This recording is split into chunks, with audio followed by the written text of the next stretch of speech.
Colleges and universities are buying high school student test score data to help inflate exclusivity rates. According to the Wall Street Journal, colleges are able to buy a student's name and information for 47 cents through the College Board, the nonprofit that owns the SAT. Colleges then recruit those students only to reject them. By doing so, they increase their exclusivity rate. Joining me now from Chicago with more on his reporting is Wall Street Journal higher education reporter Douglas Belkin. Thanks so much for joining us, Douglas. Thanks very much for having me here. So this is really fascinating. I read this when it was first posted. Explain what the College Board is and why do they have such control over the college admission process? Let's start there. Sure. So the College Board was created about 100 years ago, and the idea was to create a test that eventually became the SAT today that was built to essentially test the aptitude and intelligence of students around the country, because kids were only coming from specific schools in the area. So the SAT has become a mainstay of the college admissions process now, and I think 2.5 million kids take it every year. So pretty much, if you're planning to go to college, you're likely to take the SAT, and if not, then you'll probably take the ACT. So essentially what they're doing is they're licensing the personal data of students that are taking the SAT, and they are then sending that information to colleges who then reject more students, and by doing so, they can actually inflate their admission numbers. Right. So before you take one of these exams, you fill out a survey question, and you have an option whether or not to answer those questions, but about 80% of the kids who are about to take the exam fill it out. That information gets packaged, and then it gets sold to universities who use it to market their school to these kids. Some of these, the marketing efforts, the kids get the information and they believe that the school is recruiting them, or at least they learn about the school, and then a lot of them get rejected and they're unhappy about it. So one of the things that's happened is that the selectivity numbers for schools have gotten way, way down. It's much harder to get into universities, and this is one of the reasons why that's happening.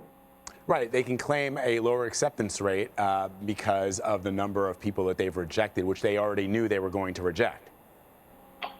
Right. In some cases, they're buying the SAT scores of kids that are far below the median or even the very low end of the kids that they accept. So that means even as they're buying the numbers and the information from these kids, they know that there's not a very good chance that a lot of these kids are going to earn exceptions. So what did the College Board tell you about why they share this information and why they, as of now, are continuing to do so?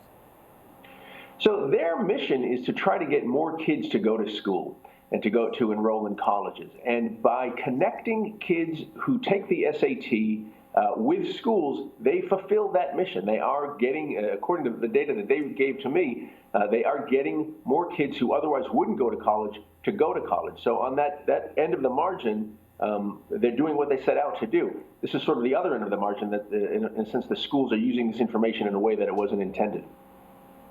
And so they were showing their statement here that a spokesperson sent to CBS.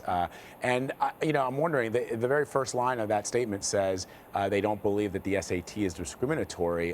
There have been other studies that have proven or that have tried to at least attempt to show that in some cases the SAT is discriminatory. And so because of your reporting, and this is sort of really important stuff here that you have reported on, I mean, do you expect that they will change their practices?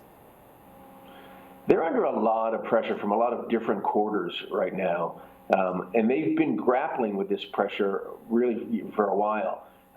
They introduced something called the adversity score earlier in the summer, which we reported on, which tried to put the scores into context of essentially the socioeconomic class of the students who took the exam. There was political blowback. It didn't work out. That's no longer in play. But they're trying to do different things to adjust to the political climate and the admissions culture and the admissions climate that's developed in the country.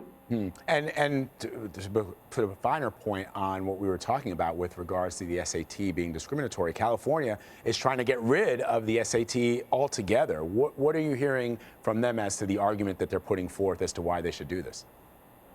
So they've taken up the mantle of an argument that's really been simmering around the country, and they're obviously a little bit to the left of the rest of the country, so this is starting there first. But their point is that if you are a kid who doesn't go to a great school, the SAT score that you get is going to be much lower. So what was created as an exam to become a leveler and find smart kids has become a sort of a bar of entry for a lot of kids who are coming from poorer communities where the test numbers are much lower. Really fascinating reporting. Douglas Belkin, writing in the Wall Street Journal. Thank you so much for sharing this with us. We really appreciate it. Thanks for having me on.